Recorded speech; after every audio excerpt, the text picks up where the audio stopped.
présent à chaque souffle. Il nous guide, nous transporte, nous procure une émotion instantanée, nous bouleverse, nous traverse, nous submerge, nous apaise. Qui est-il ? Derrière cette énigmatique description se cache l'odorat. Propre à chaque être, l'odorat, par son puissant pouvoir, nous rappelle un être cher, un souvenir unique. Je suis Anne-Laure Johalan, hôte de ce podcast Sens Figuré. Depuis l'enfance et de manière indescriptible, j'ai ressenti intensément les émotions et les odeurs.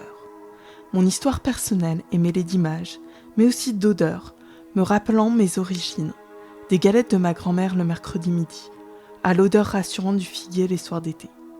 Passionnée par le pouvoir aux multiples facettes de l'olfaction et des fragrances, avec ce podcast, je pars à la découverte, avec vous, de cet univers fascinant qui recèle, à mes yeux, de nombreux mystères. Avec Sens Figuré, je vous emmène à la rencontre de ceux qui, enfants, ressentaient les odeurs avec une sensibilité exacerbée pour poser un doux regard sur le monde, qui ont osé, un jour, à la faveur d'une rencontre, d'un élan du cœur, d'un saut dans l'inconnu, dans l'irrationnel, dans l'imperceptible, tracer un sillage différent de celui qu'ils avaient imaginé jusqu'alors. Ils ont osé faire vibrer et réveiller ce qui était présent au plus profond de leur âme, convaincus que les senteurs pouvaient transformer leur vie et celle des autres.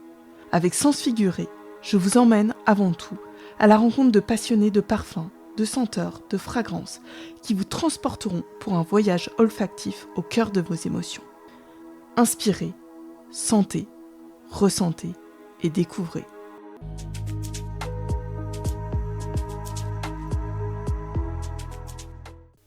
Mon podcast Sens Figuré est lancé depuis quelques mois.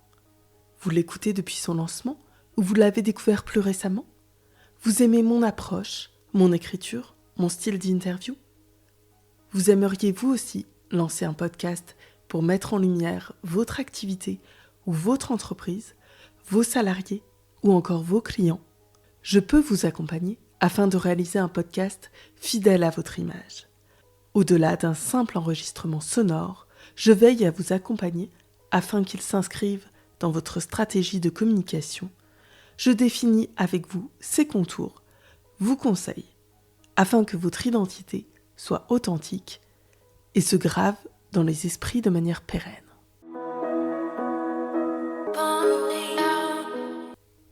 Vous souhaitez révéler votre personnalité, votre talent, votre activité de manière authentique et fidèle à votre essence via votre communication écrite ou votre site internet.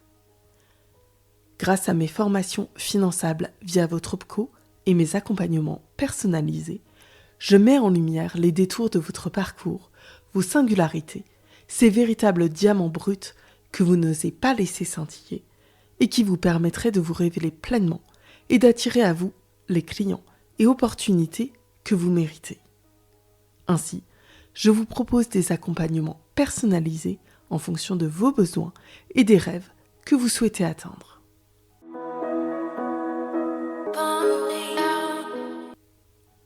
Vous souhaitez poser des mots sur les parfums et autres créations parfumées que vous avez imaginées. Parler de ces parfums ou créations est un art délicat. Il suppose de s'éloigner de son propre processus créatif et surtout de la technique olfactive complexe pour s'adresser à ses futurs clients et les toucher à votre juste valeur, les transporter dans vos émotions, vos souvenirs. Au fil de nos échanges, je sonderai vos intentions, parfois diffuses, vos sources d'inspiration, votre créativité, vos ressentis, pour poser des mots qui révéleront des émotions que vos clients ressentiront lors de la découverte de vos fragrances. Pour en savoir plus, contactez-moi via la page Instagram de Sens Figuré, le formulaire de contact de mon site internet Lisez en description de cet épisode ou tout simplement via LinkedIn.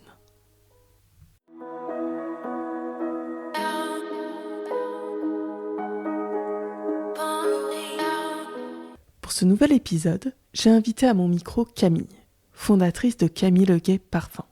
Elle aborde pour nous la passion et la détermination tels des fils conducteurs de son parcours, du choix de ses études à la création de sa marque de parfum, en passant par le choix de ses opportunités professionnelles. Camille évoque les 5 parfums qu'elle a composés, son cheminement créatif, ses émotions, le pouvoir de ses rêves et de son intuition. Pour elle, se parfumer va bien au-delà de sentir bon. Le parfum est un médium pour poser des intentions, révéler nos énergies féminines et masculines qui coexistent en symbiose en chacun de nous, se sentir puissante et confiante. Au terme de cet épisode, je vous souhaite, vous aussi, de vivre vos rêves et non ceux imaginés par les autres pour vous. Nul ne peut vous détourner de ce qui vous fait vibrer au plus profond de votre âme. En ce joli mois de mai, je vous souhaite, avec une pointe de folie, de poser la ferme intention d'aller au-delà de vos rêves en vous parfumant. Bonne écoute!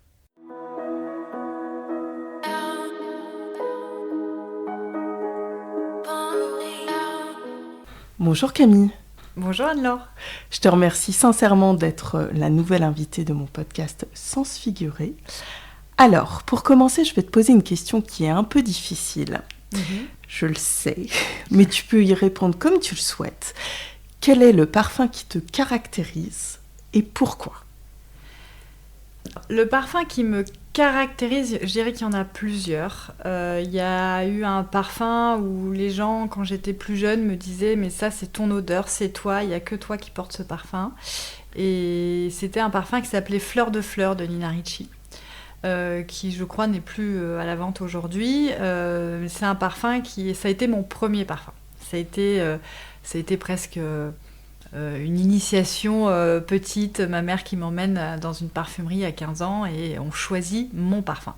Et ça a été celui-là. Et je me souviens que même une amie m'avait dit « Ah, je l'ai senti sur quelqu'un d'autre ». C'était pas toi, c'était voilà, il y avait une sorte de non, ça n'allait pas. Donc je dirais ce parfum là qui m'a vraiment beaucoup marqué, qui a été mon premier parfum. C'est un fleuri assez frais, assez innocent aussi. On est dans l'adolescence, voilà. Et tu l'avais trouvé facilement ? Tu l'avais choisi facilement ou J'avais été conseillée. Alors à l'époque c'était des parfumeries indépendantes. Il y a moins de chaînes de parfumerie, c'était vraiment... Et donc la conseillère, j'allais souvent dans cette boutique d'ailleurs, parce que la conseillère était très bien, et à chaque fois qu'elle me proposait des parfums, c'était des parfums qui n'étaient pas forcément les parfums les plus vendus. Mais elle choisissait vraiment par rapport à ce qu'on aimait, la personnalité, et donc j'avais tout de suite aimé ce parfum quand elle me l'avait proposé, ouais. Ah, comme quoi elle t'avait bien conseillé. Oui, tout à fait. Ouais. Donc c'est le parfum qui te caractérise aujourd'hui ? Alors aujourd'hui... Plus trop, même si je pense que je pourrais le reporter. Aujourd'hui, avec mon métier, c'est rare d'avoir des coups de cœur olfactifs de plus en plus parce qu'on apprend à être moins dans on est dans l'émotionnel, mais on le maîtrise plus. Donc, le dernier coup de cœur olfactif que j'ai eu sur le marché, ça a été Fleur de peau de Diptyque. Voilà, dans sa puissance, dans son sillage, l'iris, j'aime beaucoup l'iris, c'est une matière que j'apprécie beaucoup. Et c'est un parfum, quand je le portais, les gens se retournaient dans la rue, ou l'entourage me disait « mais qu'est-ce que tu sens ? J'adore, ça te va super bien ». Donc ça me caractériserait. Après, aujourd'hui, j'ai aussi mes parfums que je porte, dans le sens où j'ai aussi entrepris ma marque de parfum. Donc aujourd'hui, j'ai plutôt tendance à porter mes parfums en fonction de mon humeur, en fonction de ce que j'ai envie, comment j'ai envie de me sentir dans la journée. Alors avec mon métier, malheureusement, je ne porte pas du parfum toutes les semaines, enfin tous les jours de la semaine, parce que je dois aussi évaluer, je travaille sur d'autres créations, donc je dois être neutre, je dois sentir neutre, mais c'est vrai que quand j'ai envie de mettre un parfum, aujourd'hui je porte plutôt mes parfums à moi. On y reviendra après, effectivement, et l'impact et ta vision aussi quand tu as créé ta marque de parfum. Oui. Et justement, aujourd'hui, tu as créé ta marque de parfum, mais entre la petite fille ou l'adolescente que tu étais et qui aimait beaucoup le parfum, et aujourd'hui la création de ta marque, eh bien, qu'est-ce qui s'est passé ? Comment tu es tombée dans le flacon de la parfumerie ? Alors, je suis tombée dans le flacon de la parfumerie, je dirais par goût, par conscience des odeurs. C'est-à-dire que je ne viens pas d'une famille de parfumeurs. Mes parents sont pas du tout...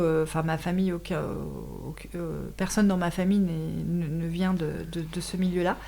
Par contre, c'est vrai que j'ai été très vite sensibilisée aux odeurs, au plaisir des odeurs, mais aussi du goût. C'est-à-dire que j'avais des parents qui cuisinaient une maman qui cuisine toujours merveilleusement bien, un père qui choisit merveilleusement bien les vins.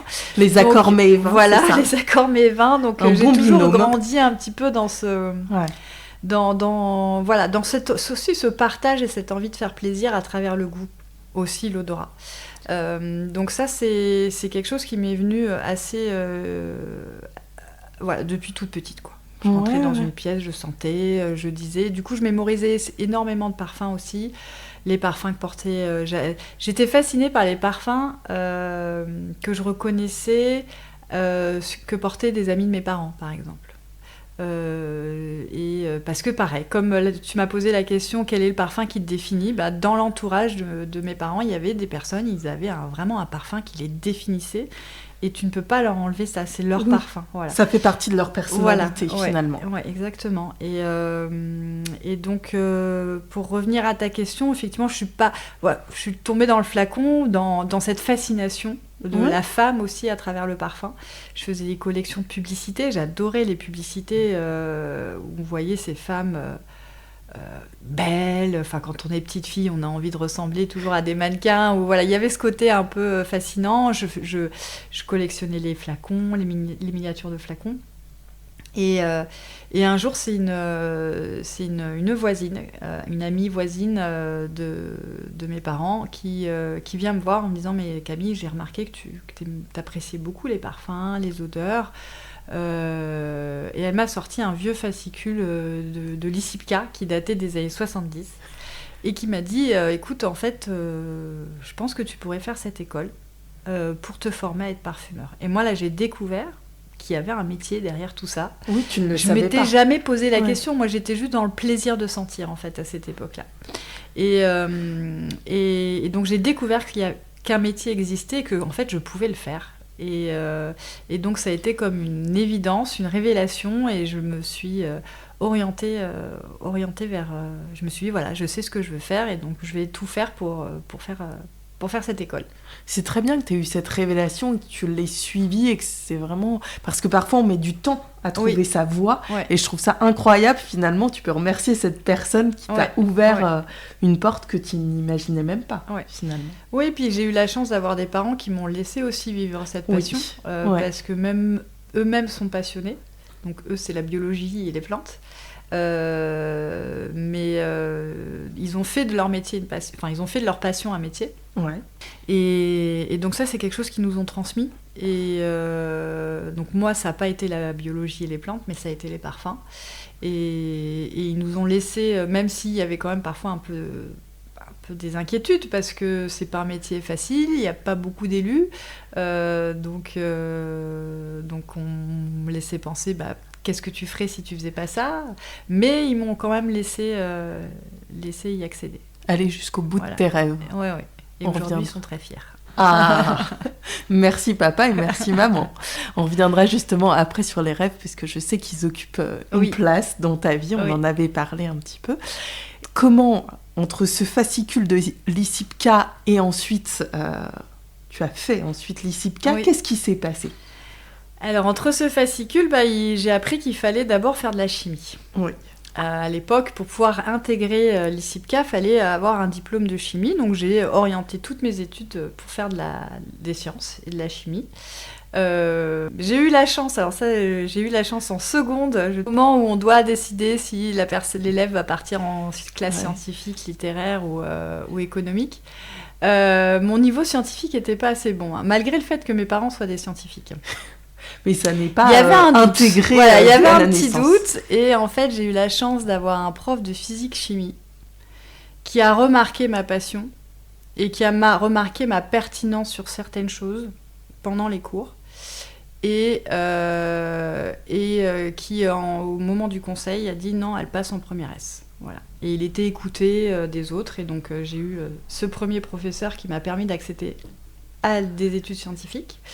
Et ensuite, j'ai tenté de passer le concours de Lissipka, que j'ai planté, parce que alors c'est très drôle, à cause du test olfactif. Alors c'est vrai qu'à cette époque-là, on avait Et à cause aussi des questions un peu culture générale, à cette époque-là, on n'avait pas autant accès à des informations de culture générale sur le parfum. Aujourd'hui, Oui. on a énormément d'informations avec les blogs, avec les la magazines, revue, avec le nez, la revue, ouais. avec... il y avait Internet un peu plus développé que... Je parle d'un temps. On Non, dirait non, mais que... c'est vrai, c'est Mais important. c'était il y a 20 ans quand même déjà, hein, donc oui.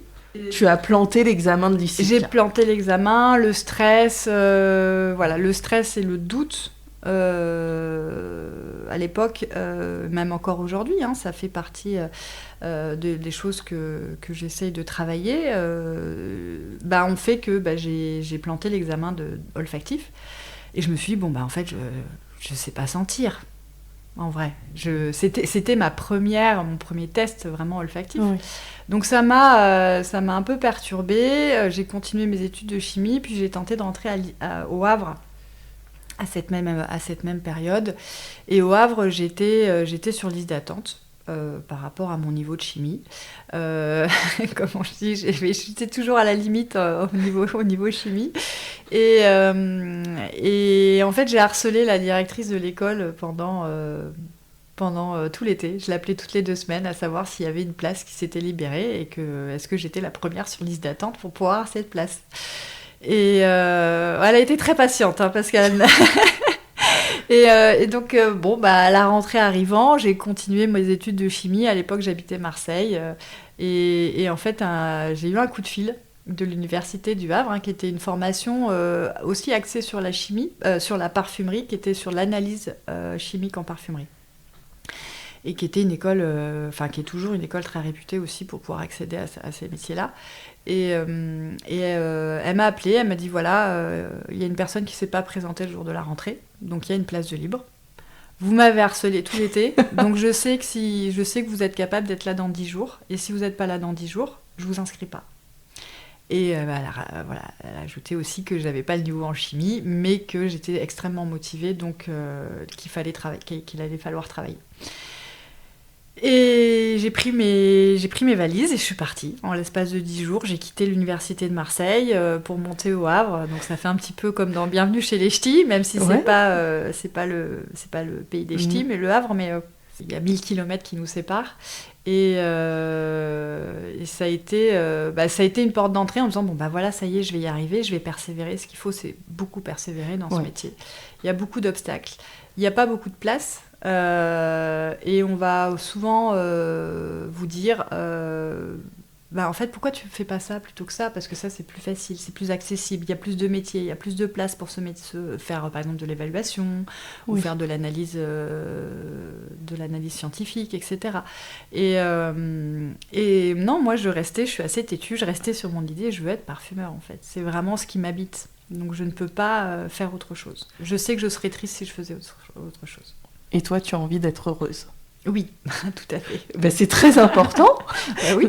Donc je te remercie déjà pour avoir abordé justement l'échec de l'ICIPCA et finalement tu as réussi quand même à l'intégrer. Oui, j'ai réussi à l'intégrer effectivement après Le Havre. Oui, donc ça montre que finalement parfois on peut faire des détours et que finalement de pas rester sur cet échec et de se dire il y a peut-être d'autres voies, des voies bis qui sont possibles et que peut-être que tu étais plus prête finalement après avoir fait l'université au Havre, tes études en chimie au Havre, tu étais peut-être plus prête à l'intégrer et c'est un peu le destin finalement. Ça t'a peut-être appris en cours de route la persévérance.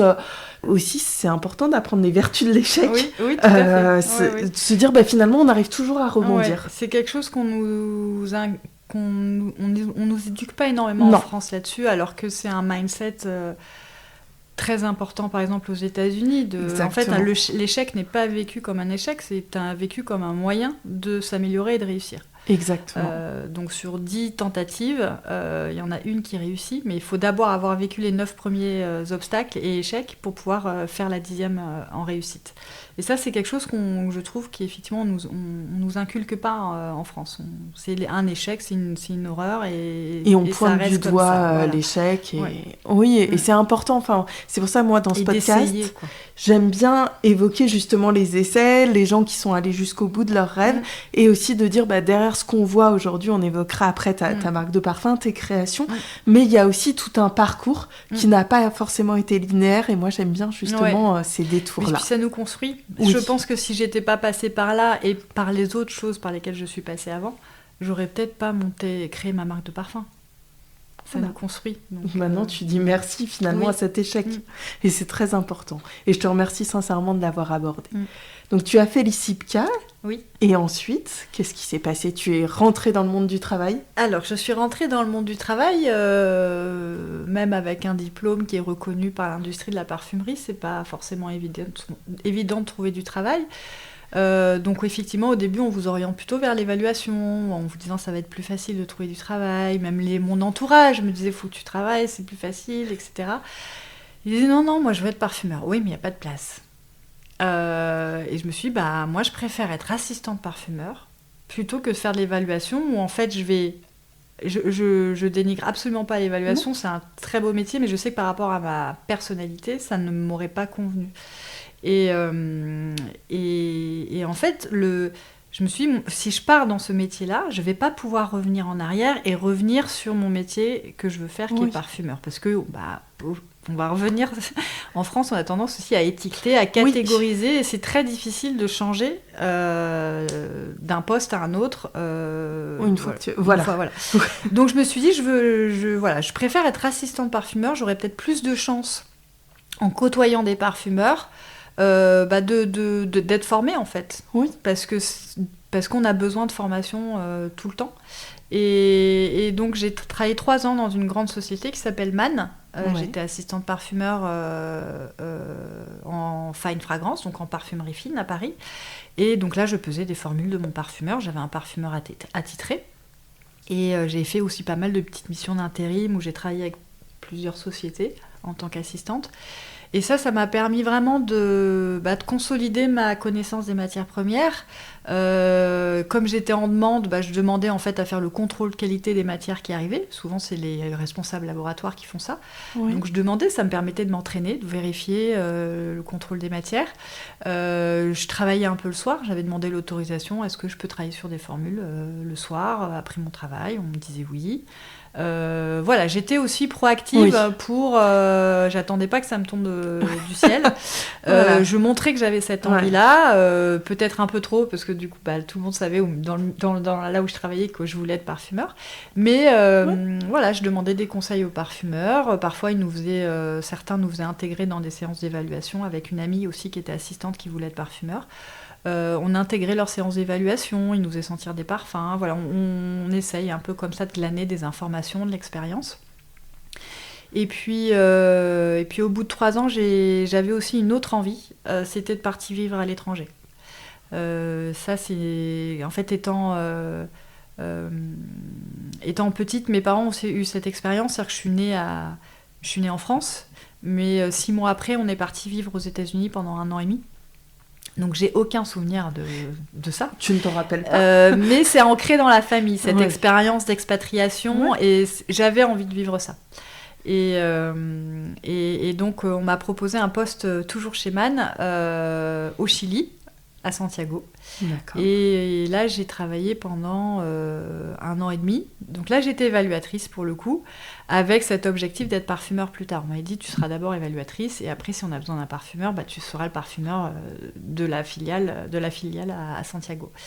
Donc là j'ai fait ça 1 an et demi. Après cette expérience à l'étranger, elle est pas si simple. C'est vrai que ça fait rêver de partir à l'étranger, mais quand on le vit, il y a une adaptabilité à avoir qui est très forte, auquel je ne m'attendais pas en fait, parce que je me suis dit c'est un pays latin, ça va être facile. Les Chiliens sont des gens très très accueillants, donc j'ai pas eu de problématique là-dessus, mais c'était loin. J'avais cette sensation que c'était loin. C'est à 10 000 km de la France. Et je pense que j'avais pas encore la maturité. Je suis partie seule. C'est pas la même chose de partir avec un mari, des enfants et d'avoir un vrai projet de vie là-bas. Où je suis partie seule, où en fait j'avais beaucoup d'incertitudes aussi sur est-ce que je vais faire ma vie là-bas, est-ce que je vais rentrer.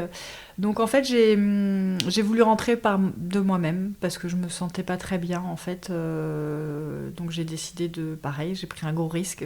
J'ai démissionné sans rien avoir derrière. Donc je suis rentrée en France sans rien. Alors bon, j'avais quand même, on va dire un petit filet de sécurité. Je suis bien entourée, donc on m'a permis d'avoir un logement le temps que je rebondisse. Et là j'ai, en fait à l'époque, quand j'étais au Chili, j'ai eu une sorte de désillusion de l'industrie de la parfumerie. Dans le sens où c'était un rêve d'être parfumeur. Et puis, en fait, j'étais toujours pas parfumeur, en fait, au final. Et puis, j'étais amenée à travailler avec des personnes qui, finalement, eux, ils faisaient ça pour le business. C'est-à-dire que je me retrouvais en face de clients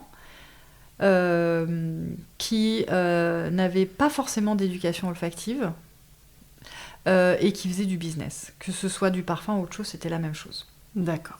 Je ressentais pas cette passion ou cette envie. C'était vraiment... alors, je dis pas que c'est le cas de toutes les marques ou tous les clients, pas du tout. C'est mon expérience à moi quand j'étais là-bas. Et ça m'a... je me suis dit, en fait, ce métier, est-ce que c'est vraiment fait pour moi ? Et je me suis recentrée en me disant, qu'est-ce que je veux vraiment ? Et je me suis dit, mais en fait, j'ai envie de garder cette passion. Et pour la garder, j'ai aussi envie de la transmettre.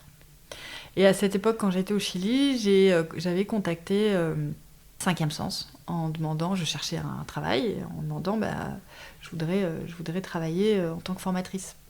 Vraiment repartir sur autre chose, quoi. Oui. Et elle m'avait dit à l'époque, il faudrait qu'on se rencontre. Alors, il n'y avait pas cette facilité du visio à l'époque. Il y avait le Skype, mais ce n'était pas intégré dans les entreprises, qu'on pouvait l'utiliser facilement. Et donc, je lui dis, je suis désolée, mais je ne vais pas prendre un avion pour un entretien de 10 000 km. Et donc, ça ne s'est pas fait.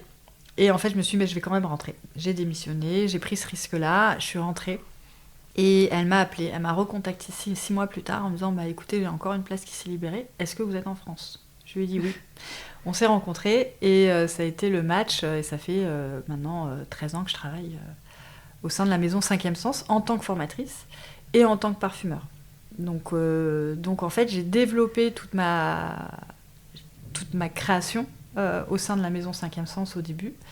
Et j'ai eu une liberté. L'avantage, c'est qu'on travaille pour des marques de niche qui nous donnent beaucoup de liberté olfactive. Vraiment, on s'exprime. Il y a aussi cette contrainte quand on travaille dans l'industrie, dans des plus grands groupes. Faut répondre à un squelette olfactif qui doit être performant. Alors ça c'est normal, mais qui doit plaire à tout le monde. Donc il passe les tests consommateurs, etc. Là, nous, on a, quand on travaille avec des marques de niche, on a ce côté. Il n'y a pas les tests consommateurs, il n'y a pas cette pression qui est faite, et c'est eux qui décident. Donc c'est un peu la parfumerie à l'ancienne, où on a un directeur artistique de la marque, qui est le directeur de la marque, qui va décider lui-même ce qu'il aime, ce qu'il n'aime pas. Et donc on a un contact beaucoup plus direct avec les marques. Et moi, j'aime beaucoup ça. Et là, tu t'es dit, c'est vraiment ma passion. Oui. C'est vraiment la manière... Finalement, on peut être dans les mêmes secteurs et suivant la manière dont on exerce, on peut se reconnecter à ce qu'on aime vraiment dans la parfumerie. Et c'est vrai que au Chili, le poste, il m'appelait parfumeur, parce que là-bas, pour eux, évaluateur ou parfumeur, c'est la même chose. Et je disais, non, je ne suis pas parfumeur, je ne crée pas de parfum. Et quand je suis arrivée chez 5e Sens, pareil, elle m'a dit au niveau du poste, je mets formatrice parfumeur. Elle me dit, en fait, je suis pas à l'aise du fait qu'on m'appelle parfumeur parce que j'ai pas de parfum qui soit sur le marché. Je lui ai dit, le jour où j'ai un parfum, j'ai créé un parfum qui est sur le marché, qui est vendu, là, tu pourras mettre parfumeur sur ma signature de mail. Et justement, à quel moment c'est arrivé? Avec quel parfum tu as pu changer de signature de mail? C'est arrivé avec Wood Jasmin de BDK Parfum. Voilà. Ouais. Et donc là, tu as créé vraiment un parfum qui t'animait et que tu aimais. Ouais, j'ai beaucoup aimé le brief qu'on a reçu. Et puis j'avais le souvenir que j'ai quand j'ai créé ce parfum, j'avais du plaisir à créer. En me disant, je me suis pas mis de pression en me disant, parce que quand on travaille avec, on est en compétition avec plusieurs parfumeurs dans la même société. Après, nous, on s'entend très bien entre nous. Il n'y a pas de compétition malsaine, mais ça aurait pu être une collègue qui soit prise et pas moi. Mais je ne l'ai pas vécu comme ça, en fait. Je l'ai vécu vraiment avec beaucoup de plaisir, en me disant, tiens, j'ai envie de rajouter une petite note de cognac, etc. J'avais vraiment ce plaisir-là de proposer quelque chose d'original et d'inattendu. Voilà. Je me suis dit, je vais les surprendre. Voilà. Ou je vais le surprendre en parlant de David. Et c'est comme ça que j'ai créé le parfum, et ça lui a plu. Donc, c'était parfait. Très bien. Et tu as pris en plus du plaisir à le créer. Donc, tu t'es vraiment amusée et tu as fait jouer ta créativité. Oui. Et à quel moment tu t'es dit, parce qu'aujourd'hui tu as ta propre marque de parfum, Camille Leguet Parfum, à quel moment tu t'es dit, allez, ça y est, je me lance, je crée mes propres parfums et sous mon propre nom? Parce que ça, c'est une étape aussi. Que ça veut dire qu'on se dévoile. Oui. Ça n'a pas été facile. Est-ce que tu peux nous évoquer ce moment-là? Parce que tu souris et tu me dis, pourvu que je sens dans ton regard. Je me rappelle le jour où on a décidé que ce serait ça, le nom de ma marque. D'abord, à quel moment j'ai décidé de lancer ma marque? C'est un cheminement, on a l'impression que ça se fait comme ça en claquant des doigts, mais c'est un cheminement qui a été très long. Même, je dirais que ça a démarré quand je te parlais après le Chili, que j'ai voulu me recentrer sur ce que j'aimais et ce que j'aimais pas. J'ai voulu faire de la formation. J'avais aussi cette envie d'entrepreneuriat. Donc la petite fibre entrepreneuriale, elle est là depuis longtemps. Oui. Parce que effectivement, moi aussi, les gens me disent, t'es une fonceuse, Anne-Laure, tu y vas tout de suite. Et en fait, mes proches me disent, non, en fait, alors ça s'adapte, ça s'ajuste, mais c'est des choses. Avant qu'on lance un projet, en fait, il y a une phase d'infusion. Ouais. Exactement, il y a une phase d'infusion, puis il y a des fois où c'est pas le moment, en fait. Oui, c'est ça. Donc je m'étais déjà formée à l'entrepreneuriat, j'avais déjà un petit peu touché un peu à des formes de formation pour pouvoir apprendre la compta, l'entreprise, etc. Voilà. Et je trouvais ça hyper challengeant, mais effectivement, il y a toujours une part de doute, une part aussi de je vais pas y arriver. Enfin voilà, il y a beaucoup de le mental qui travaille beaucoup. Donc j'ai appris en fait. Alors c'était même j'irai un petit peu avant. Alors on a une date aujourd'hui qui est importante, c'est le confinement. On va dire l'année avant, le 2019, j'ai commencé à travailler sur moi aussi, on va dire, sur mon rapport à l'émotion, qui m'envahissait trop. Alors le parfum me canalise, mais même malgré ça, on a des obstacles ou des vécus personnels qui fait que je me disais, faut que je canalise cette émotion parce que elle est trop forte pour moi. Et donc j'ai travaillé voilà, j'ai commencé par de la méditation, par faire plus de sport. Et en fait, toutes ces choses qui se mettent en mouvement, en fait, ça permet aussi de gagner en confiance. Oui. Et en fait, le mental travaille beaucoup moins. Et j'ai cassé beaucoup de croyances qui me limitaient. Et j'ai eu l'audace. Alors, c'est venu, c'est une question de timing aussi. C'est que c'est aussi venu à un moment où on est en confinement. Et donc, comme beaucoup de gens, je pense, il y a eu des revirements où on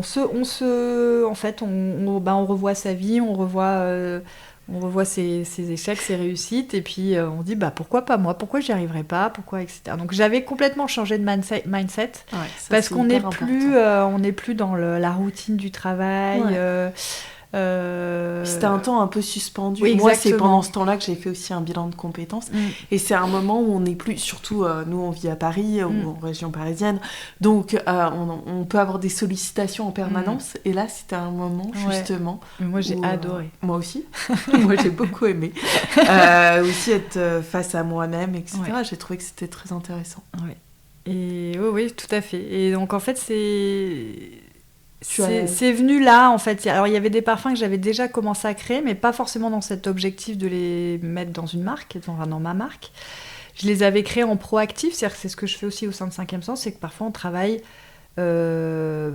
sans brief. Moi, j'ai une idée, j'ai une inspiration, donc je vais la travailler. C'est vrai que tous ces parfums-là, par contre, c'est pas des parfums que j'ai travaillés pour d'autres qui n'ont pas été retenus. Ce sont des parfums que j'ai travaillés en proactif sur une idée que j'avais. Et en fait, finalement, ça s'est construit comme ça. Et toutes les pièces du puzzle se sont imbriquées de manière très naturelle. Pareil, là, je vais parler de mes rêves. Effectivement, j'ai le matin, j'ai souvent des révélations. Alors, révélations, voilà, c'est à travers mes rêves que je me dis « Ah, tiens, je pourrais... En fait, même les noms des parfums certains noms des parfums sont vraiment apparus en rêve, en fait. Et c'est quand tu te lèves le matin, tu as un genre de flash. Ouais. Oui, moi aussi. Ouais, c'est très intéressant de voir, tu avais aussi évoqué un peu les rêves lucides, de voir comment finalement le matin, le cerveau ou le mental ou l'esprit doit travailler effectivement, et on se lève le matin et on dit « Ah, j'ai la réponse ».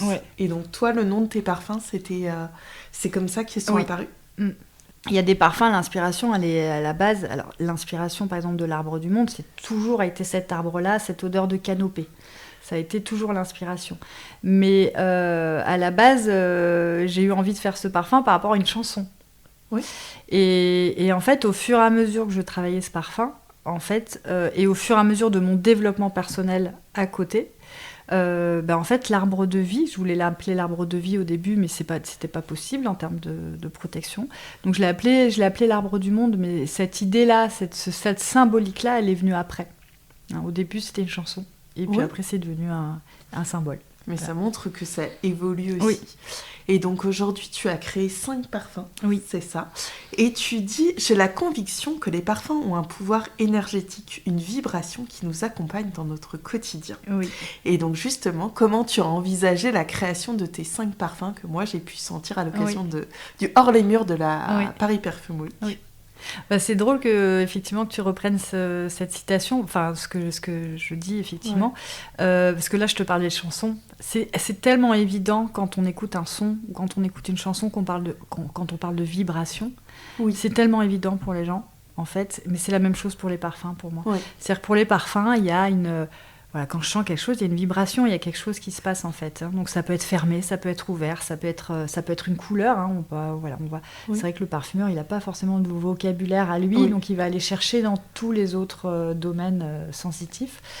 Et oui, donc pour moi, j'ai cette conviction-là en fait quand j'ai des frissons quand je sens une matière, quand j'ai des frissons quand je sens un parfum, ou même dans ma façon d'aborder la création. J'ai à un moment donné, parce qu'on se dit souvent c'est dur d'arrêter une création, de dire ça y est j'ai fini, et en fait moi je fais souvent appel à mon instinct qui me dit non, là j'ai une plénitude, une sorte de quelque chose qui se passe en moi qui fait que je sais que faut que j'arrête là, faut pas aller plus loin. Et est-ce que tu peux... je sens qu'effectivement tu écoutes beaucoup ton instinct et ton intuition. Est-ce que tu l'écoutes depuis toute petite, ou tu as appris, parce que là en fait en général, on l'a dès tout petit, après on se referme un peu à l'adolescence, exactement, etc. C'est ce que j'allais te dire, ou parfois même dans le milieu du travail. Alors toi, peut-être un peu moins dans la parfumerie, mais moi, c'était le cas dans mon domaine. Et après, on rouvre un peu cette porte-là. Ouais. Est-ce que toi, ton intuition, tu l'as toujours écoutée ? Est-ce que tu lui as fait confiance ? Ou c'est quelque chose que... Non, j'ai appris à le faire. J'ai appris à le faire, bien sûr, parce que... Par contre, elle a toujours été là. Oui. L'intuition, elle est toujours là. Après, c'est une question de l'écouter ou pas et de suivre ce qu'elle nous dit ou pas. Oui. Donc non, bien sûr, il y a des fois où je ne l'ai pas suivie. Mais par contre, dans la conviction, c'est pour ça que quand tu parles de cette phrase, moi, c'est une conviction. Et une conviction, pour moi, c'est quelque chose qui est très, très ancré. Et ce n'est pas une croyance. C'est que personnellement, Tu l'incarnes. Ah oui, complètement. Et ma conviction que je serais parfumeur un jour ou que c'était une évidence pour moi, ça m'a toujours... Donc cette intuition-là, pour moi, c'est très lié. Je l'ai toujours suivie. Et je me suis dit, quels que soient les obstacles, j'y arriverai. Voilà. Mais après, bien sûr qu'il y a des moments où... alors c'est plus... avec le parfum, je dirais que j'ai toujours suivi cet instinct-là. Ouais, j'ai toujours été un peu à l'écoute de mon intuition. Je dirais que c'est plutôt d'un point de vue de vie personnelle où effectivement parfois j'ai pas fait les bons choix et j'ai pas écouté ma petite voix qui me disait ou ton ressenti intérieur et après tu t'es dit mais en fait je le savais. Ou tes proches te disent mais dès le début tu me l'avais dit ça. Donc effectivement. Mais tes parfums ils sont, tu vas les évoquer justement, ils sont imaginés comme ça, avec un certain pouvoir aussi, avec un certain potentiel vibratoire et une aura olfactive. Et c'est ça que j'aime beaucoup aussi. Moi j'aime bien, alors tu vas en évoquer quelques-uns, mais moi j'aime bien aussi principe féminin et principe masculin. Est-ce que tu peux nous parler particulièrement de ces deux-là, ou après tu peux nous parler aussi des autres? Oui. Effectivement, je parle d'aura olfactive. Alors, l'aura olfactive, c'est une énergie, mais c'est aussi une protection. Et on a différentes couches d'aura. Et un parfum, c'est aussi une énergie qui va nous apporter de la force ou autre chose si on a envie. Mais c'est aussi, pour moi, une sorte de bulle protectrice. Donc, le parfum a vraiment, pour moi, ce rôle-là. Donc, dans principe féminin et principe masculin, ce que j'aime bien aussi à travers mes parfums, c'est faire passer des messages. Des messages, effectivement, je parle d'éveil de conscience, mais du coup, ces deux parfums sont particulièrement attribués à ça. Je dis souvent que ces parfums, en fait, pour moi, ils vous permettent de prendre... J'ai envie, à travers ces parfums, que les gens prennent conscience que leurs pensées sont créatrices. C'est-à-dire que quand on pense quelque chose, ça peut se réaliser. Et si on y pense très fort et qu'on l'associe à une émotion positive, bien sûr, ça va se réaliser de manière positive. Alors, on le voit très bien en sens inverse, c'est-à-dire quand on a très très peur de quelque chose, on peut être sûr que ça va nous arriver. Parce qu'on y pense, on a un focus dessus, on a tellement peur de ça que ça va nous arriver. Quand on est petit, vous bagarrez avec votre frère ou votre sœur, et puis la mère qui dit arrêtez, vous allez vous faire mal. Ça loupe pas, on va se faire mal. Voilà. Oui, c'est la loi de l'attraction. Voilà, exactement. Inverse, donc moi, je préfère plutôt parler positif, et la pensée est créatrice. Et donc, à travers ces parfums aussi, ce que je permets, c'est... On a une énergie féminine, et une énergie masculine. Donc, je les ai appelés principe masculin et principe féminin. Et donc, je décris ce que c'est que cette énergie féminine, qui est une énergie plutôt d'intériorisation, d'intellectualisation, de l'émotion et de la création. La femme est un réceptacle pour la création. Alors que l'homme, lui, va vers l'extérieur. Il construit, il bâtit des choses. Donc l'homme, quand je dis l'homme, c'est l'énergie masculine. Parce qu'on a... Alors moi, je fais un très beau parallèle. Enfin, très beau parallèle, c'est un jugement de valeur de ma part, mais souvent, ce que je fais, c'est un parallèle avec justement la création de ma marque. C'est-à-dire que pour créer ma marque, j'ai d'abord intégré des choses, intellectualisé des choses. Donc j'ai fait plutôt appel à ma part féminine. Et une fois qu'il fallait se lancer à l'action et créer la marque et créer le nom de la société, etc., là j'étais plutôt dans mon énergie masculine. Et donc ça. Voilà. Et donc ces parfums, pour moi, moi en tout cas quand je porte le principe féminin, je suis vraiment dans une idée d'être aussi dans cette puissance féminine.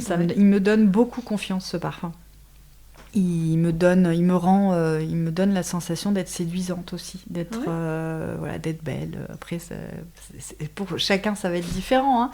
Mais ça fait partie d'un réconfort. S'il te donne confiance en toi et te réconforte, moi, je suis persuadée que on dégage aussi autre chose quand on a confiance en soi. On est aussi plus lumineux et solaire. On attire à soi d'autres gens aussi. Donc tu as le droit de te trouver séduisante avec principe féminin et de le dire haut et fort. Tu es autorisée. Et effectivement, principe féminin peut être porté par des hommes et principe masculin par des femmes. C'est Oui. notre partie yin et yang, Ouais, on l'appelle ouais, comme ouais. on veut, mais on a tous en nous une part masculine et une part féminine aussi, ou Oui, une oui. énergie, on l'appelle comme on veut. Mais... Et j'ai beaucoup d'hommes qui me disent, mais moi je pourrais porter le principe féminin. Et il y en a qui me l'achètent, ouais, tout à fait. Donc ça j'aime beaucoup aussi. Et tu conseilles à tes clients, comme ça, en fonction des occasions, de porter certains parfums. Tu leur dévoiles un peu les clés qui se cachent, ou ils choisissent de manière intuitive. En fait, l'idée justement, c'était d'avoir des messages comme ça associés à chaque parfum qui permettent à la personne aussi de dire, ce message, il me parle. Ouais. Voilà. Et souvent, en fait, ce que je remarque dans les échanges, c'est que le message est très cohérent avec le parfum, parce que souvent, c'est soit le parfum qui va parler, mais en fait, quand il voit le message derrière, il dit « Ah, mais oui, c'est tout à fait ce dont j'ai besoin », ou ce dont... Voilà, ils peuvent être touchés émotionnellement par le parfum et avoir la validation par le message, ou inversement, c'est-à-dire être touché par le message et avoir la validation par le parfum. Très bien. Mais effectivement, moi, j'ai pu sentir les parfums. Et c'est vrai que j'ai trouvé qu'il y avait une singularité dans tes créations. J'ai beaucoup aimé aussi ton imaginaire, avec l'imaginaire des rêves. On sent que les rêves occupent une place importante dans ta vie, mais finalement, tu as réalisé ton rêve de devenir parfumeur. Donc ça, c'est vraiment aussi très, très important. Et tu parles aussi de connexion entre le visible et l'invisible. Oui. Pour toi, qu'est-ce que ça veut dire, ce que tu souhaites nous révéler ? Oui. Pour moi, ce que ça veut dire, c'est... Alors, on peut le voir de manière très terre-à-terre. Je parle effectivement du pont entre le monde de la matière et le monde de l'invisible. Donc, le monde de la matière, un parfum, c'est d'abord une matière. Oui. C'est d'abord un assemblage de matière. Donc, on parle de la terre, on parle de la nature. On va extraire des odeurs de la nature. Donc, on parle de quelque chose de matériel. Et on en fait quelque chose d'invisible. Un parfum, c'est... Une fois qu'on l'a sprayé sur soi, il est invisible à l'œil. Voilà. Oui. Donc j'aime bien cette idée-là, effectivement, on parle de la matière et de l'invisible. Après, effectivement, on peut avoir d'autres interprétations qui sont peut-être plus spirituelles et qui sont en fonction de la sensibilité de chacun. J'aime bien laisser cette liberté-là. Voilà. Et c'est vrai, chacun peut avoir la signification ou la spiritualité qu'il souhaite. Et d'ailleurs, c'est souvent une affaire personnelle. Mais voilà. Et le parfum est très lié à la spiritualité. J'ai vraiment voulu revenir à vraiment des choses qui étaient essentielles, même par rapport à l'histoire du parfum. C'est-à-dire que le premier usage du parfum, c'était un usage spirituel de communication avec les dieux. Justement, on passait du monde de la matière qui était l'encens qu'on faisait brûler, et la fumée montait au ciel. Donc c'était une manière de faire monter la communication avec les dieux. Effectivement. Voilà. Et où on peut retrouver tes créations aujourd'hui ? Alors, sur mon site internet, et puis dans plusieurs boutiques en France et à l'étranger. Donc, pour les Parisiens, je suis dans la boutique Conscience à Paris, qui est un très joli nom de parfumerie, on a très bien matché. Et sinon, je suis présente aussi à Nancy, dans la parfumerie Flacon, à Perpignan, chez Notes Confidentielles, et dans le sud-ouest de la France, dans la parfumerie Autrement. Très bien. Et c'est vrai, moi j'ai découvert tes parfums chez Conscience. Oui. Effectivement, et Claire va être une de mes invitées. Donc, elle va évoquer ces différentes sélections de parfums qu'elle choisit avec soin aussi. Oui. Je te remercie sincèrement, Camille, pour ce bel échange. Et si tu devais décrire notre échange par un parfum, un parfum Camille Leguet ou autre, ou une odeur, quel serait-il, quelle serait-elle et pourquoi ?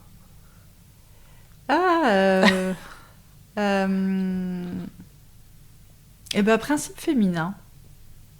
Pour la création, le côté pour créatif. La création, pour l'échange. Alors, on parle beaucoup de sororité aussi. Je dirais principe féminin. Merci. Et j'aime beaucoup Principe féminin, je crois que c'est... Alors, je pense que ça dépend aussi des moments aussi. J'ai beaucoup aimé c'est Au-delà des rêves. Oui. Aussi, et Principe féminin. Mais je pense que moi aussi, c'est suivant les moments que je choisis aussi des parfums.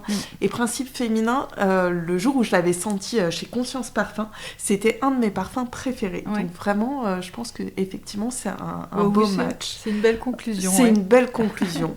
Et je te remercie sincèrement, Camille, puisqu'en plus, on a recommencé une deuxième fois l'enregistrement puisqu'il y avait eu un bug au début.